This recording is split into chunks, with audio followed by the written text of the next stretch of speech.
My steering wheel started to rattle. And it started to sink down too.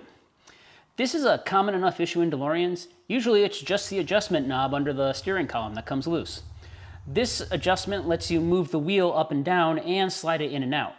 I got tired of it slipping all the time, so around 15 years ago, I got the wheel where I wanted and tightened the knob with an adjustable wrench. It hasn't moved since.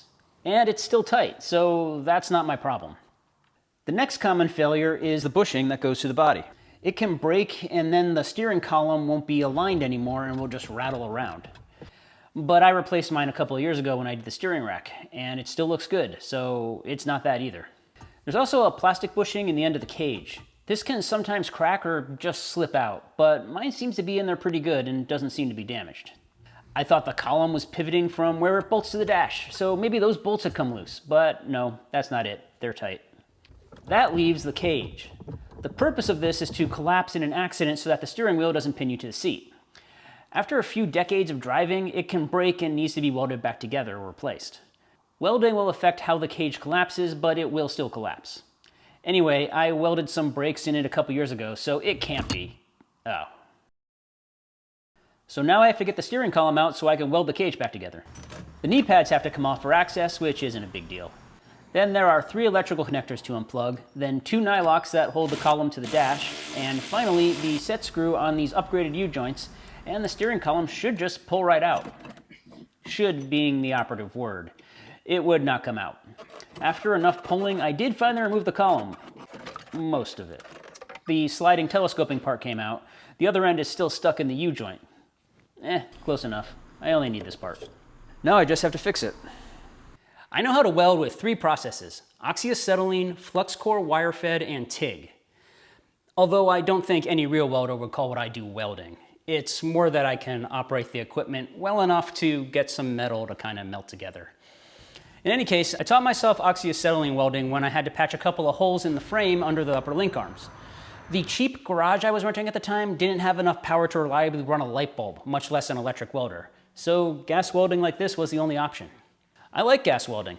Creating a molten pool of metal and adding filler rod feels right to me, but it dumps a lot of heat into the surrounding area, so it's of somewhat limited use in a car, where you have all these hoses and wires and fuel lines everywhere. And there's the fiberglass body of the DeLorean to worry about as you wave around an open flame.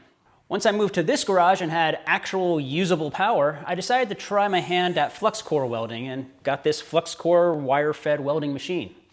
I'm told this is the easiest process for beginners to learn. I suck at it. The way the wire welds as soon as it touches the metal seems less forgiving to me than the heat and fill method of oxyfuel. And I just couldn't get used to it.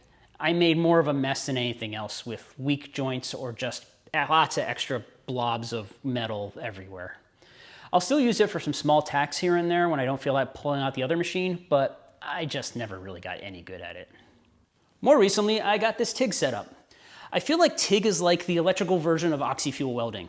You heat the part and then add filler rod as you go.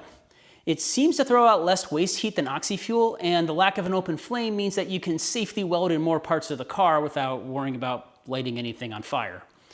It also has a shielding gas, which means that I get stronger welds and I can weld stainless steel. I know you can add a shielding gas to oxyfuel and wire-fed welding too, but I just don't have the equipment for that. Now, I still suck at TIG, as anyone who has watched my exhaust videos can attest to, but I am definitely more comfortable with it than wire-fed. But that's me. When I welded the cage last time, I did it with the wire-fed machine. I clearly didn't do a very good job. This time I used the TIG machine. It only took a few minutes to fix and it looks a lot better than it did before. Getting it back in the car was easy enough. I had some trouble getting it to slide onto the telescoping shaft, but that's what rubber mallets are for. Then I just had to put everything else back together. And that's it. No more rattling from the steering column. Quick video for a quick fix. Don't forget about the algorithm before you go, and thanks for watching.